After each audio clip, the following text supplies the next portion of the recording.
Hello दोस्तों, आज हम लोग CHSL का 2018 का क्वेश्चन देखने वाले हैं।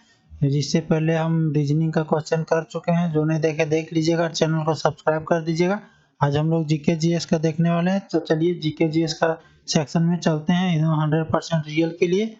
तो पहला क्वेश्चन आ गया कि प्रसिद्ध कंदरिया मंदिर कहाँ स्थित है। तो कंदरिया मंदिर खजुराहो मध्य प्रदेश में स्थित है।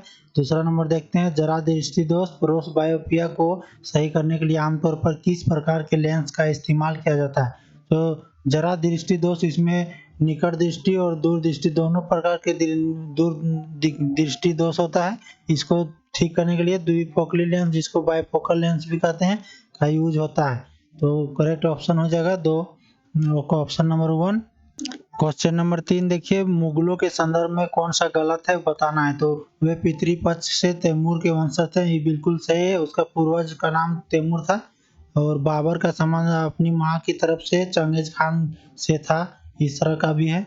और उज्बेक के लोगों के द्वारा बाबर को उसकी मातृभूमि फरगाना से निकाल दिया गया था। ये फरगाना के पहले बाबर वहाँ के बनाए गए थे राजा, उसके बाद से निकाल दिया गया था।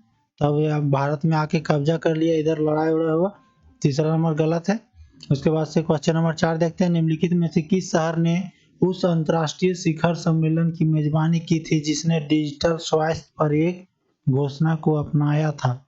तो यह दिल्ली हो जाएगा। इस तरह के क्वेश्चन अगर नहीं आएगा, तो अगर भारत का नाम दिया रहेगा तो आप लोग तुक्का में मार सकते हैं, काहे कि अगर भारत में हुआ रहता है तब इस तरह के क्वेश्चन पूछा जाता है। तो आप लोग देख लीजिए।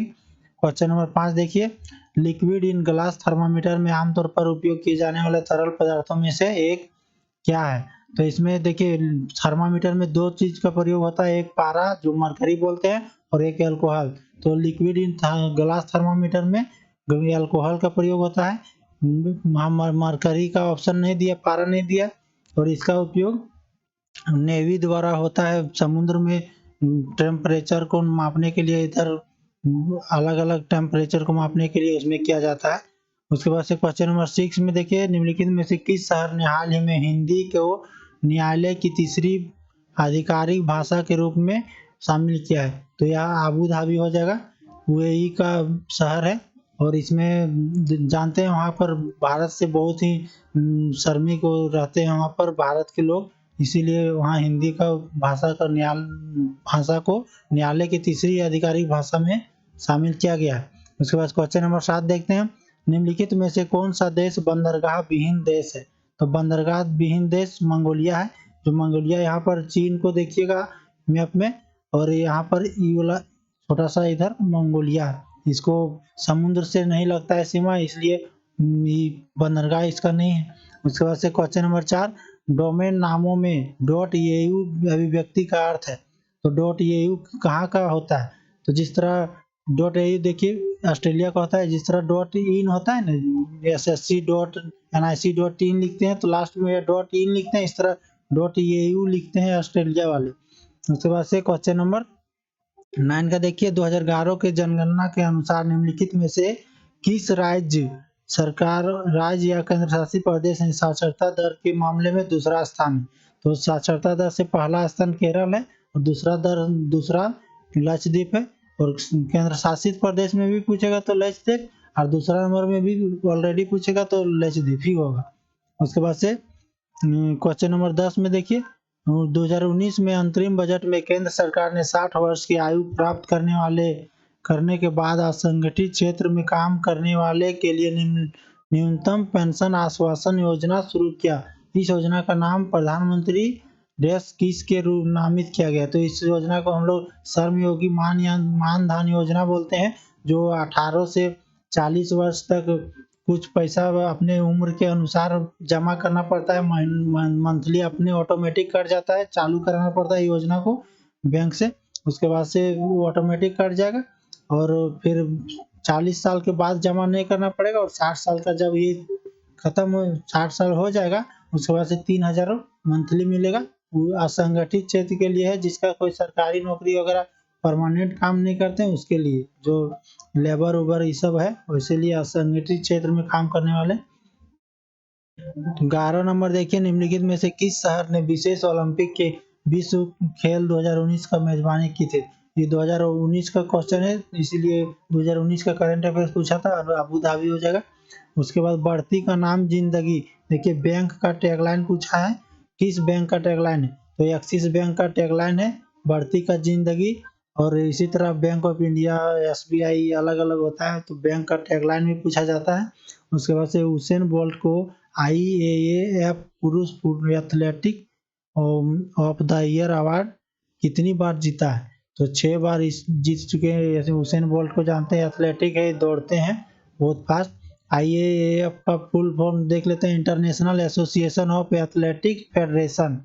तो इसको 2001 से 2019 तक इसका नाम चेंज हुआ था। शुरू में जब बना था तो इंटरनेशनल एमेट्योर ऑफ एथलेटिक फेडरेशन 1912 से 2001, 1912 में स्थापना हुआ था, तब इसका नाम यहाँ पर एमेट्योर था। उसके बाद से 2001 में इसका नाम चेंज कर international association of athletic federation कर दिया गया, और अभी वर्तमान में इसका नाम वर्ल्ड एथलेटिक्स रख दिया गया है 2019 के बाद से।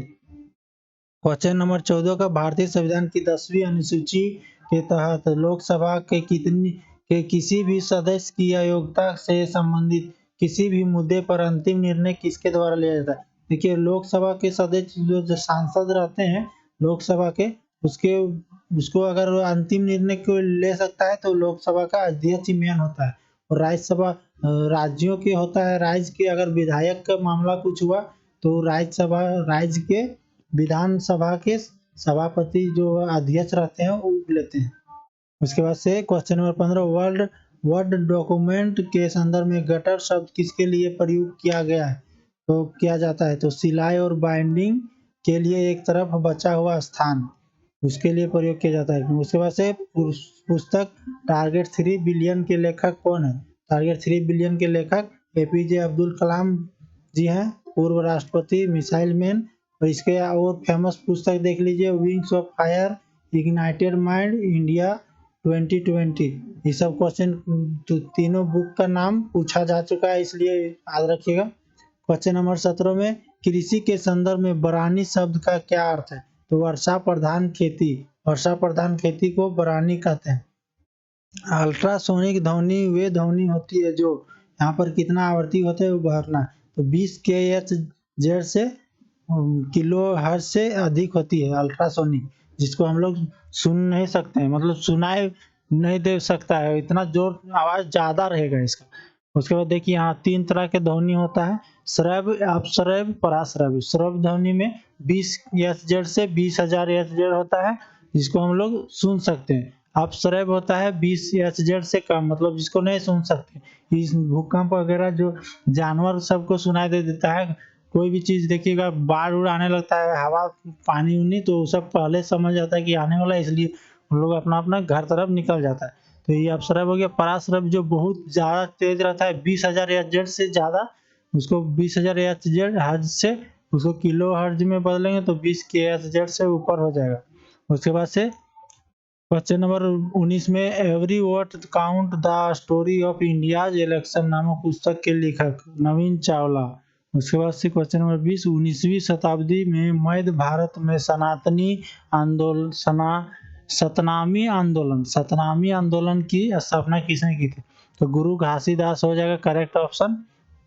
उसके बाद से क्वेश्चन नंबर 21 प्रदीप कुमार बनर्जी जिन्होंने लाइफ टाइम अचीवमेंट के लिए ESPN मल्टी स्पोर्ट अवार्ड जीता, जो किस खेल से संबंधित है, तो फुटबॉल से संबंधित है प्रदीप कुमार बनर्जी। उसके बाद से 22 नंबर देखते हैं, निम्नलिखित में से किस क्षेत्र ने अपने संतरों के उत्पादन के लिए भौगोलिक संकेतक प्राप्त किया है, भौगोलिक संकेतक कुर्ग, ये कर्नाटक का जिला है, संतरा के लिए अपने भौगोलिक मतलब GI टैग प्राप्त किया है। उसके बाद से वित्त आयोग की नियुक्ति के बारे में भारतीय संविधान में कौन से अनुच्छेद में उल्लेख है, तो वित्त आयोग के बारे में अनुच्छेद 280 उल्लेखित है। उसके बाद से क्वेश्चन नंबर 24 में देखिए, national viral hepatitis control programme का लक्ष्य कितना तक, मतलब हेपेटाइटिस C के व्यापक उन्मूलन खत्म करने का लक्ष्य है, तो 2030 रखा गया है। उसके बाद से 25वां नंबर, दक्षिण एशिया का एकमात्र सक्रिय ज्वालामुखी कहाँ स्थित है, तो बेरन द्वीप, अंडमान निकोबार होता है। दक्षिण एशिया में भारत, बांग्लादेश, नेपाल, भूटान ये सब आते हैं। इसीलिए पाकिस्तान, अफगानिस्तान। और देखिए अगला क्वेश्चन आ गया इधर मैथ वगैरह, तो 25 क्वेश्चन जीके जीएस का हो गया, मैथ करवा देंगे और फिर रीजनिंग करा चुके हैं, तो जो नहीं देखे देख लीजिएगा और चैनल को सब्सक्राइब जरूर कीजिएगा दोस्तों।